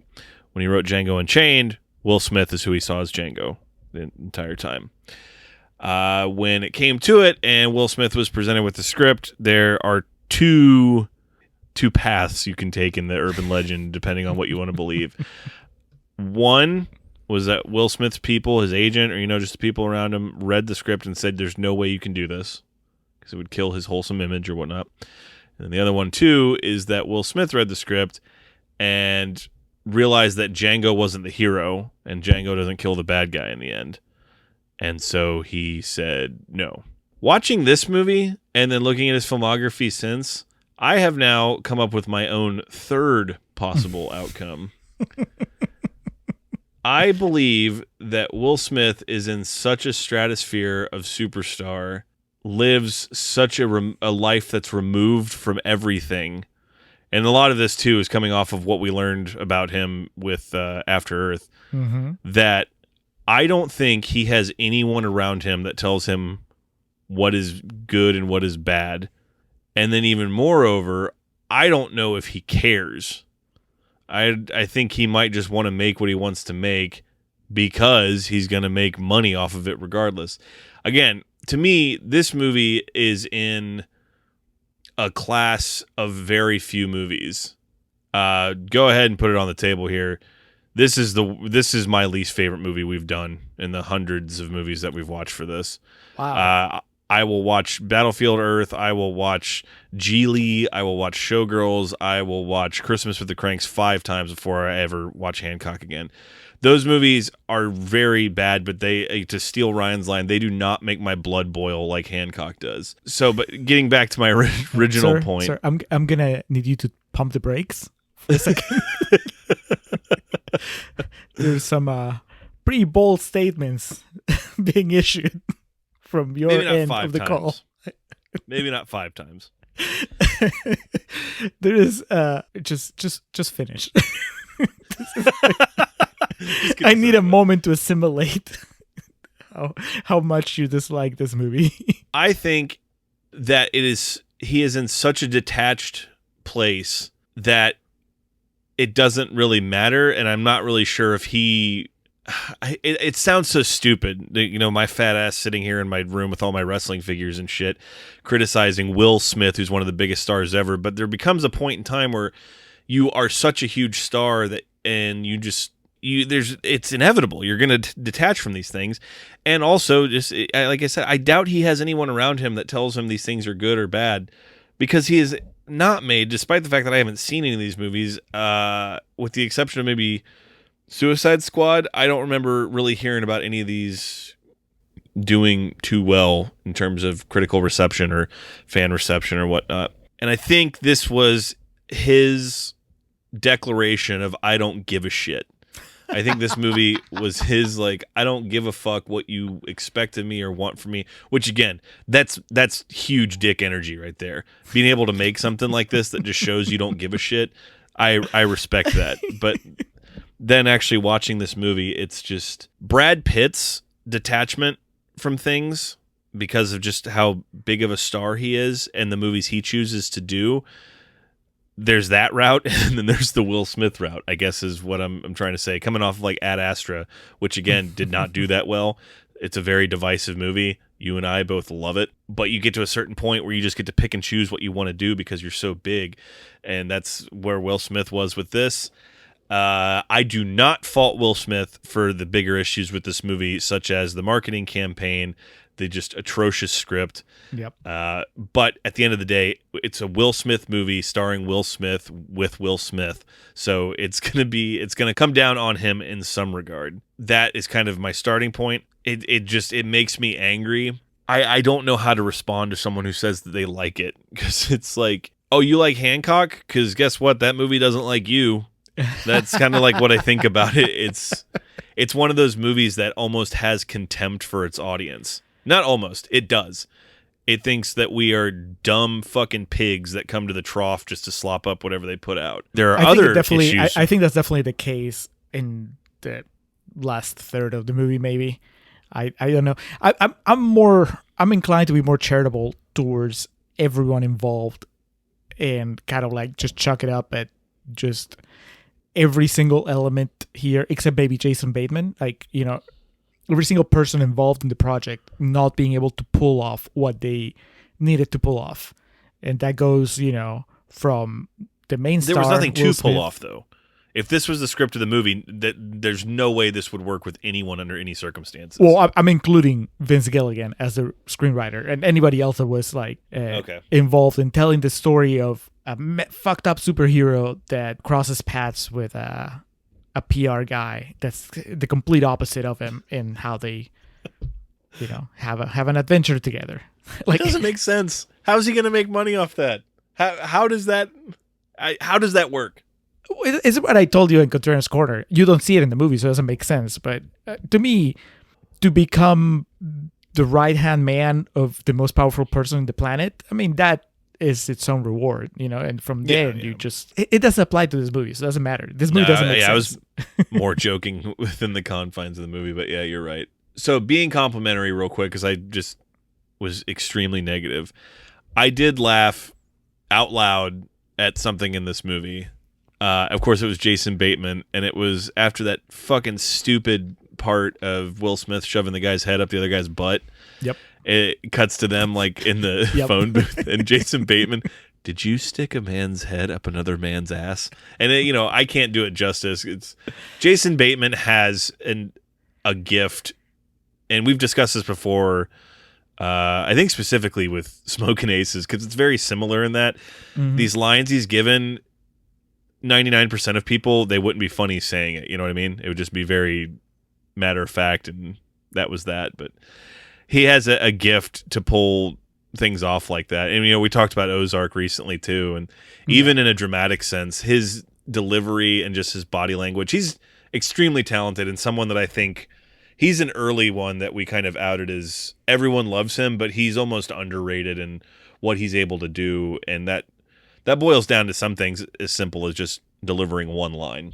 I mean, I wasn't kidding. Like, he is to me like the one person that kind of, I don't think he fails. I mean, I don't think he succeeds in a sense because, the movie drags him down. But out of everybody there, like his character, he manages to land some funny lines. He's the only person the only character that feels somewhat rooted in some sort of reality. And the only person in this production that somehow I just don't find myself like resenting by the time that the end credits roll.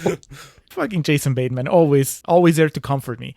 Everybody else, I mean, because I've seen everybody involved in so much better things. I haven't seen the Peter Bear movie that they did on Spit and Polish. Very Bad Things? Very Bad Things. I still haven't seen it. I wanted to watch it, especially because if, that's a dark comedy and this is supposed to be a dark comedy. And if I hadn't heard you and other people rave about Very Bad Things, my first takeaway from this would be like, oh, Peter Berg can't direct comedy. And that'll be it. It's like, it started there. Peter Berg can't direct comedy and he just brought down everybody else. But if Very Bad Things is as good as everybody else says, then that's not the case. So I think that, I don't know, everybody here haven't been good before. It's just a matter of it just not working. And I don't think it's for lack of trying. I think it's just more of like cluelessness. I don't think that they were the right people for this type of project. The script, I haven't read the original script, but what's it called? Like He Comes at Night, I think. Like it's like a big deal. Like it's one of those like famous Hollywood things that was like a hardcore. Tonight He Comes. Yeah. Mainly because there's like supposed to be a scene where the Hancock character is having sex with a woman, and then when he ejaculates, he like shoots her through the wall or something. And I'm like, I can see that was toned down, but like I can see how that was deceived through a process of sanitation and a weird development. We ended up getting Hancock instead of that. And maybe that original R-rated script was something that had less mass appeal, but if executed properly, it would have been this like weird cult movie that didn't feel like it was disrespecting its audience, but rather like it committed to like its idea of a really fucked up superhero, right? Howard the Duck? Yes. I mean, I talk about a movie that commits to its tone there. Allegedly, that scene that you just mentioned was actually filmed and shown to test audiences where Will Smith kills someone with an orgasm. And they were like, lose that, but keep the part where he sticks a man's head up another man's ass. Yeah, get rid of that, but let's keep in the forced homophobia. Big fan of that. Yeah. I want to finish with Will Smith, or at least, temporarily, because I really feel, just to counter or to at least offer like a yet another option, another possibility to what's going on with Will Smith. This, speaking as someone who just has lost interest to watch Will Smith movies, like I'll watch them eventually, right? Like every single movie he's made since then. There's the one where was it Concussion, and then there's the one that you were talking about with Margot Robbie, and I don't know, whatever else. It feels more like it's like Oscar baity stuff. I'll get around to it, It just doesn't. Again, it's not exciting in the way that.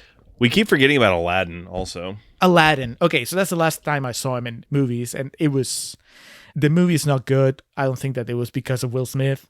It was actually, from what I remember, it was refreshing to see him just like there having fun. I think I told you, it's not like he's not trying to be Robin Williams, which is a smart choice. He's just, being the genie on his own. And that was, I'm glad that you reminded me of that, because I went to watch it. I didn't go to watch it because of Will Smith. I went to watch it because, my wife and I were curious about what are they going to do? Will Smith was part of that. Anyway, I think that it's how detached he is from reality, or from what the common people are going through. Regardless of that, it could just be that he's like, all right, well, spent a good chunk of my career making these blockbusters that made me a star, and now I just want to focus on being a more dramatic actor. And so that's what he's been doing. And Unsurprisingly, those are less popular roles because, we have this idea of Will Smith as a blockbuster actor. It's asking a lot more for us to go and watch him on 7 Pounds or even something like The Pursuit of Happiness. It's like, that's not the Will Smith that we grew up with.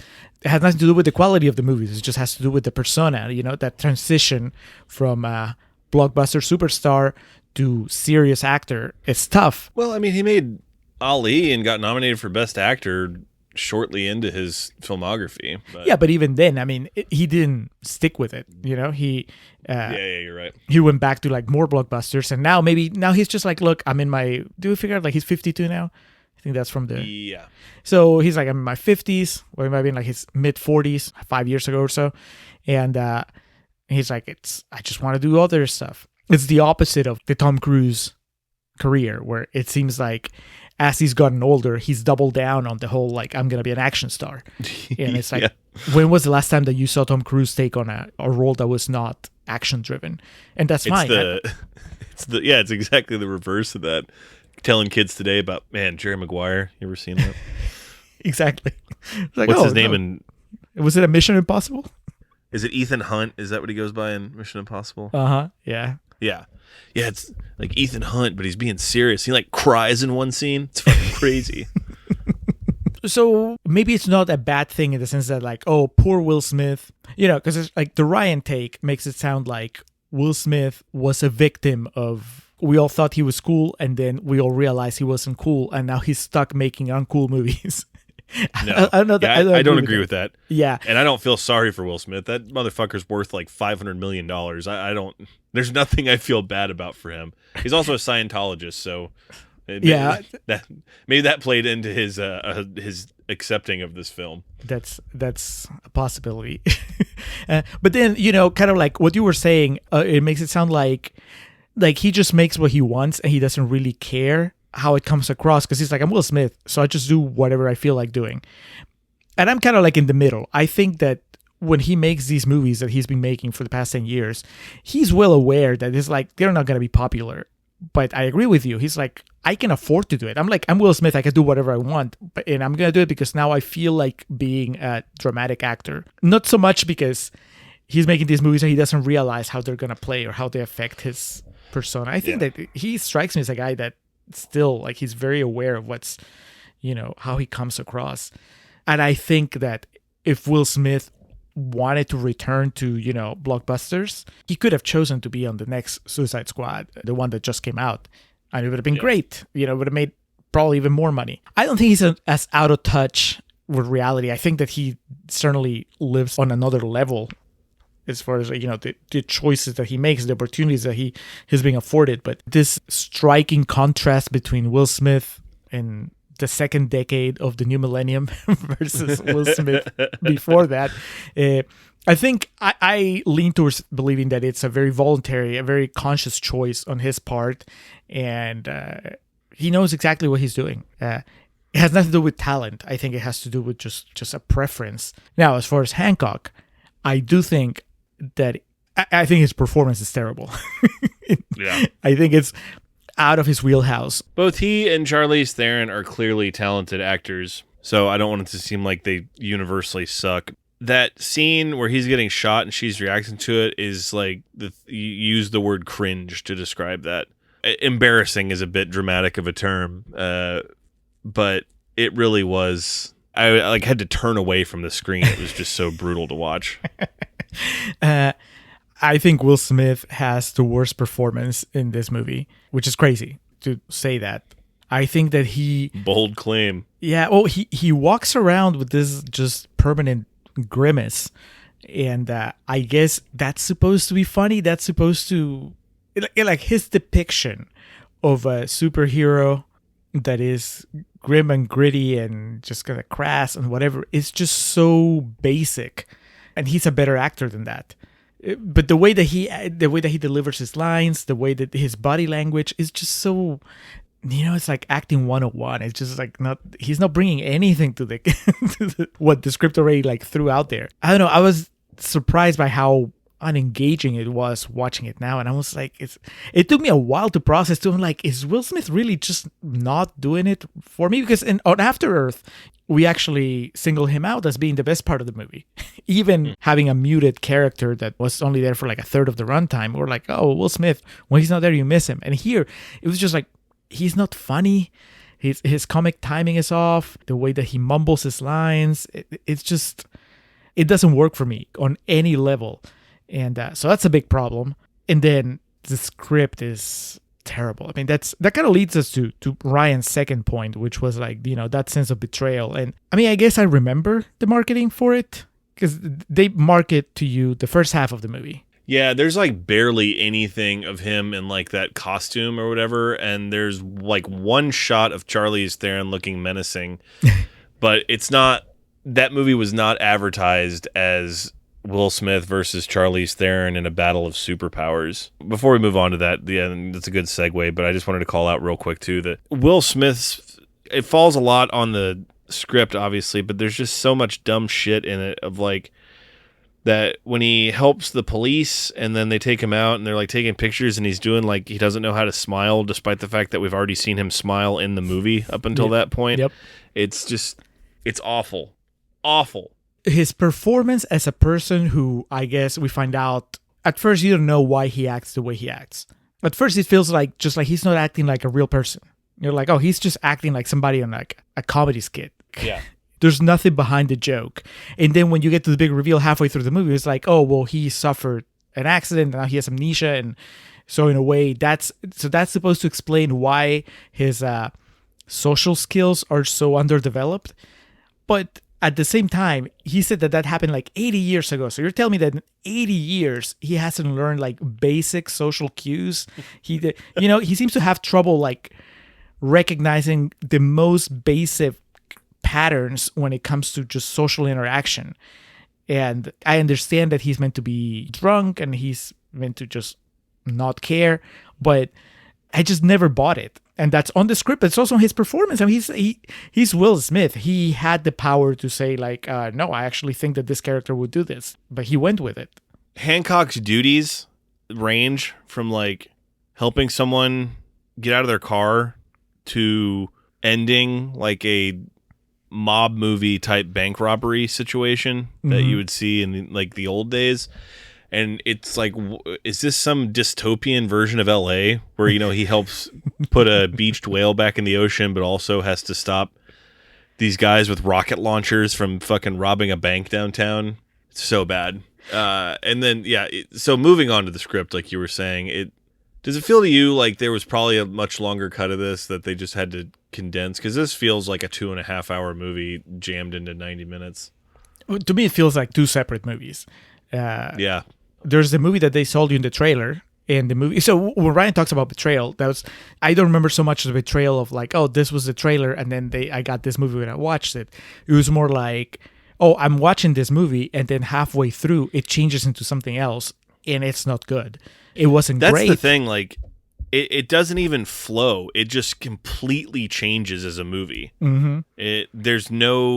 It's just like this non sequitur happens, and then you're just on a different island. It's kind of like, here we are. It basically makes it seem like the first 30 minutes of the movie was like this bottle episode of something. And then like, here's the real movie. Now Charlize Theron has eyeshadow on. It's time for the big bad shit. It's just it's so sloppy too. I mean, I know maybe it would be less sloppy if they spend more time developing it or whatever, but just that, and they explain it, okay? But even then, it still felt so convenient, right? That he ends up basically at the doorstep of the woman that's being fated to be with him. And I know, like I mentioned in Contrarians Corner, like Charlize Theron says, like, oh yeah, no matter what I do, you always find me because that's just fate. It's still, even with that explanation, it just felt so contrived. Like trying to be positive about it, trying to be, give Gilligan, whoever else worked on the script, the benefit of the doubt. It was like, I can see how you can get caught up on this cool backstory, because forget about the movie that we got. Just the idea that there's this couple of superpower beings, immortal beings. Every time that they link romantically, they lose their powers. And that is always like the downfall of the relationship, and and they're caught in this cycle throughout the decades, throughout centuries of just coming together and then coming apart and so on.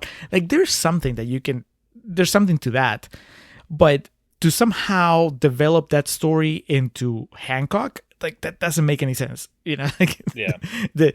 because the story of the drunk, rude superhero that becomes friends with a PR guy, that's a completely different thing. It almost feels like you had two separate Yes. ideas for superhero movies, and then you mash them together and like, fuck it. It's just, now it's one.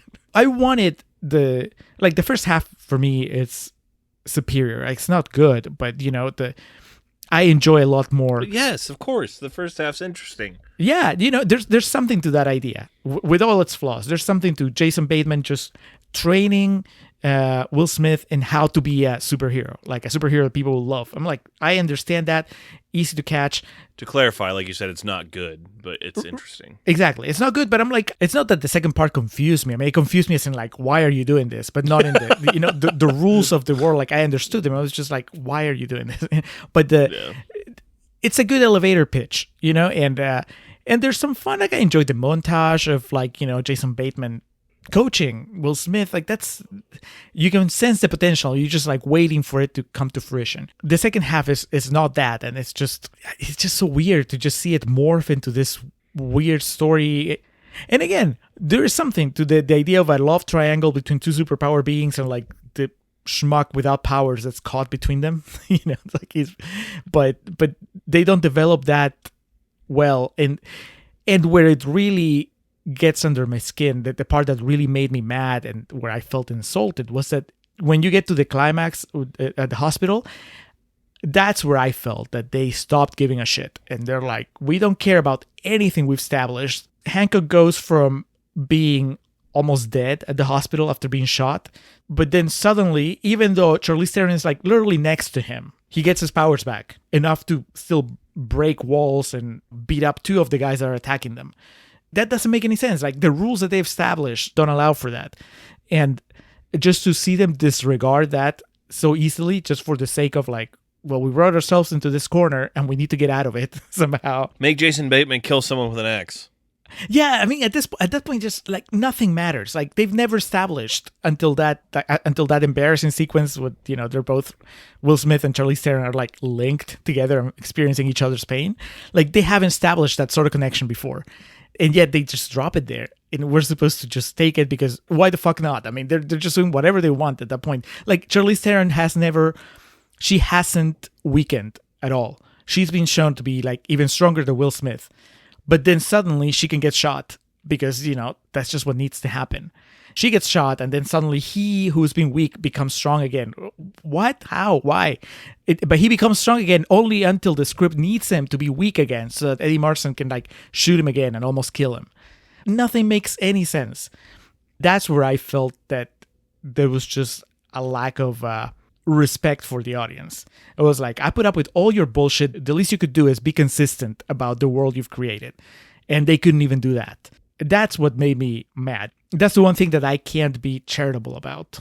That's where I felt the betrayal that Ryan was talking about. I'm like, I felt it twice. Once when they changed a story that was somewhat interesting into a story that was a mess. And then two, when they got to the climax and they just didn't care about any of the rules that they had set up. And there was two things I wanted to call out in the script that really, really bugged me for some reason. One, I kind of called out in the first half. In the very first scene we're introduced to Hancock, he just tries to grope this woman that walks by him. And then later in the movie, there's that part where he goes to help the female police officer and he asks for permission to like help her, to like touch her. Mm-hmm. I guess this is, and again, through what we've lived through since then, not that that makes it ever okay or anything, but obviously watching it through 2021's lenses is going to change things a little bit. I guess there's like trying to show that he grew or something, but that's such an oversimplification of like a really prevalent problem, and obviously that came to light in the years that followed. That really bugged me. And then the forced homophobia was really, really weird. Like we were at the tail end of the joking about homosexuality and homophobia, I guess is the right word for it, in comedies. Forgetting Sarah Marshall, Superbad, 40-Year-Old Virgin, I Love You Man a little bit. You know, that kind of, those are the ones that come to mind to me of like the ones that were like the tail end of that being incorporated into parts of the movie. Now, this, I want to make it very clear that it doesn't make it right or okay. That's how people talked and joked around at a point in time. But what the point I'm trying to make is in those movies, in Superbad, which I just watched recently, and then obviously one of the most famous examples would be 40-Year-Old Virgin, the whole "you know how I know you're gay" scene. That dialogue made sense within the realms of those movies, and it also made sense to people of that time period and generation. Again, need to make this clear so these clips aren't isolated or anything. That doesn't make it right, but in the confines of the movie, it's understandable.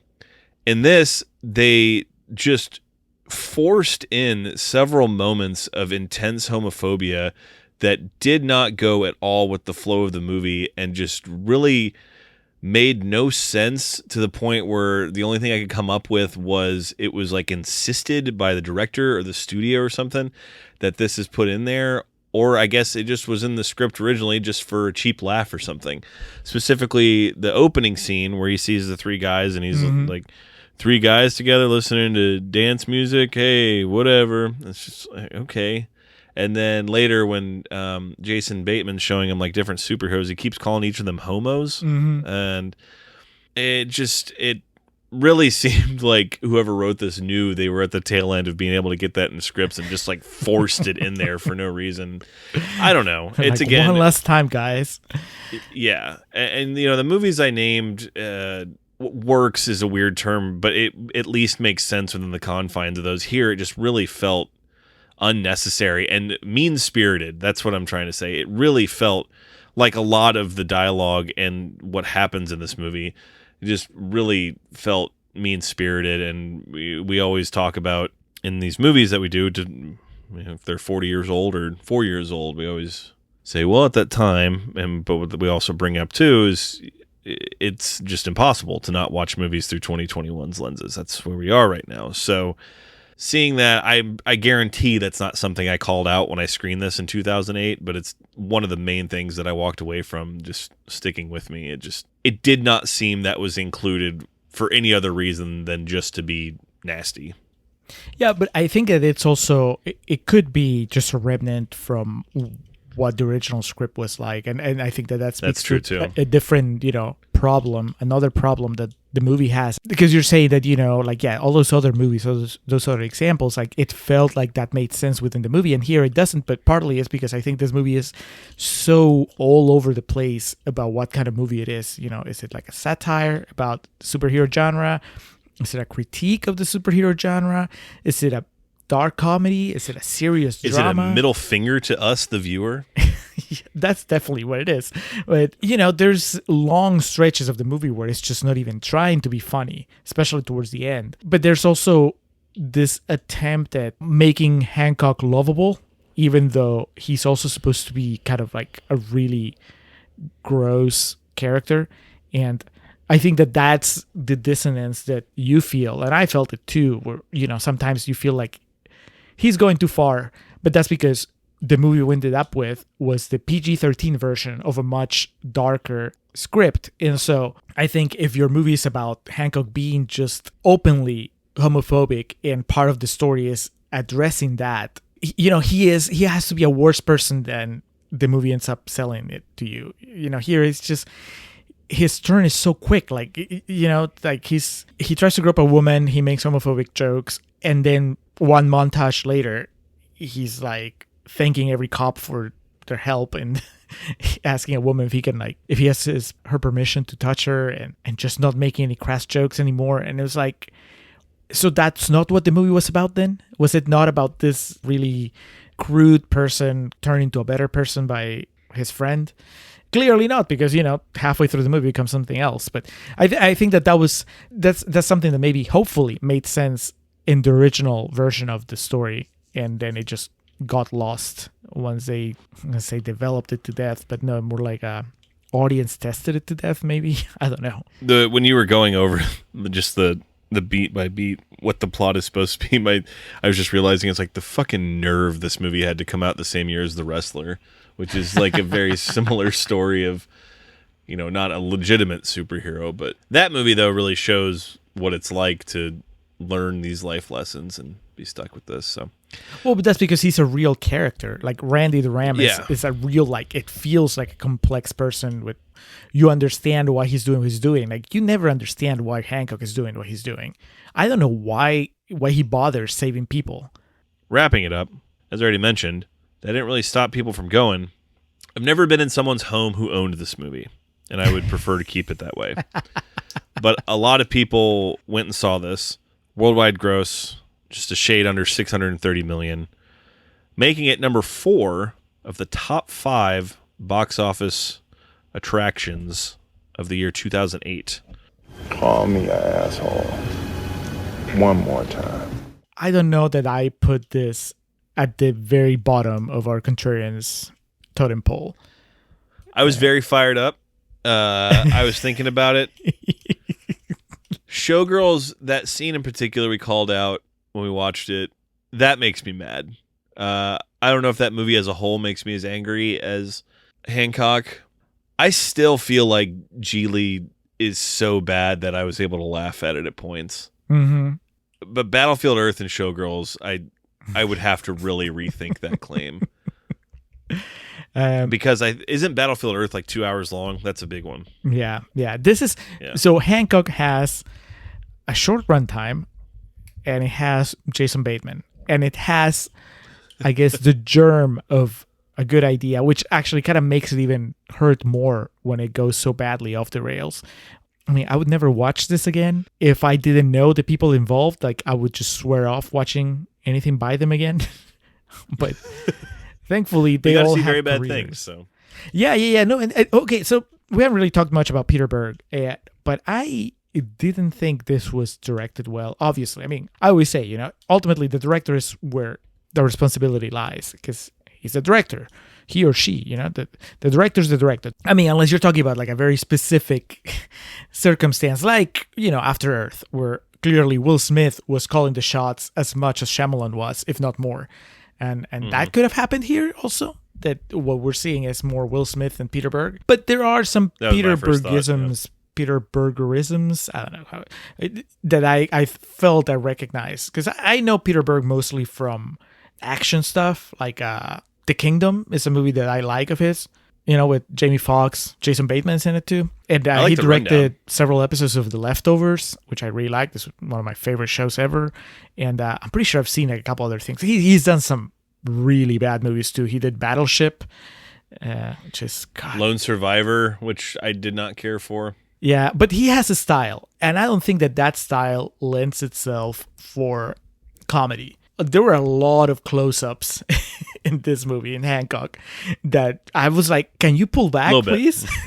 Can you give me a wider shot? Because this is just making me uncomfortable. Like, can I see a little higher? Like, do we have to cut Jason Bateman's forehead, like right in the middle? Can you change the lenses? It felt like he was shooting it mostly as a drama. And then, I guess, unsurprisingly, the movie turns into a drama just for the last 20 minutes. But I don't feel that there was a good marriage of story and director, as if this movie needed more problems. Yes, it was bad. If you want to watch a Peter Berg movie, watch Very Bad Things or The Rundown. And to a lesser extent, Friday Night Lights. Oh, yeah, I like Friday Night Lights. I like The Kingdom. I liked his episodes of The Leftovers. He's been an actor in something we did too, wasn't he? I don't know, but I always think of him in Copland. Yeah, he was in Smoking Aces, duh. Oh, yeah, that's right. Back to the scene of the crime. Yeah, Copland. God, what a great movie. It's the opposite of Hancock in that it's a good movie.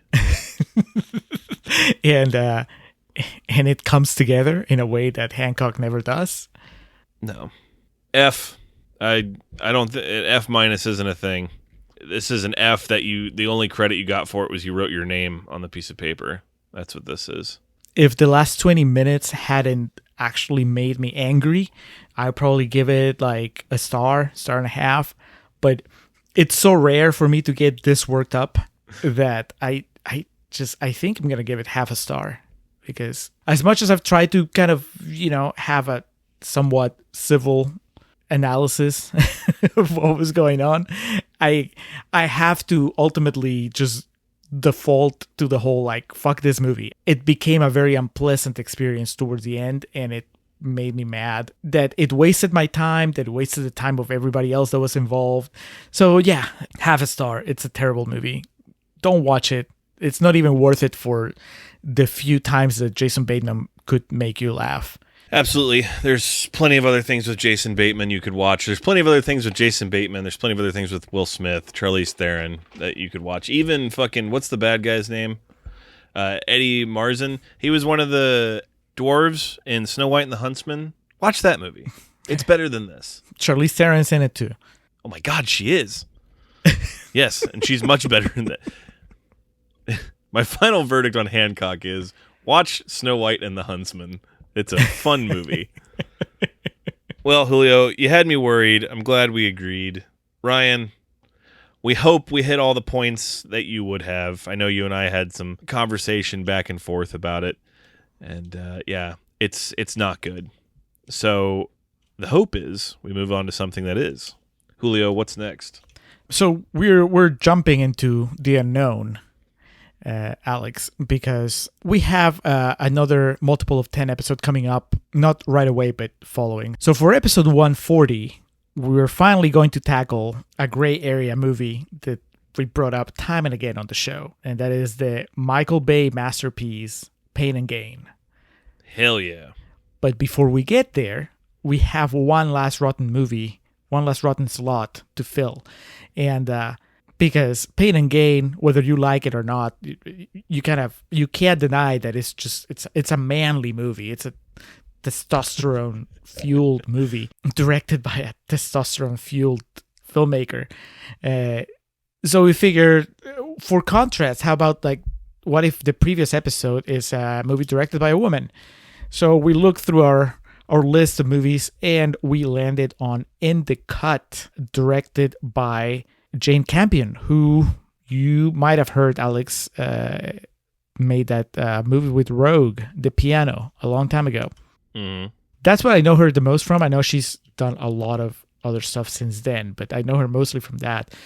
In the Cut stars Meg Ryan and Mark Ruffalo, and it's supposed to be a sort of thriller. Dare I say, maybe even a sexy thriller. But it's not from the 90s, so hopefully it's not like the kind of stuff that we were doing a few months ago. But anyway, I've never seen it, you've never seen it, and it's rotten. Anybody's guess how this could go. It could be a misunderstood masterpiece, in which case we'll watch a new good movie, or it could be terrible. But even then, I would imagine it's not worse than Hancock. So either way, it's a step up. Yeah, I was about to say, we're going up no matter what, so yeah, we'll be all right.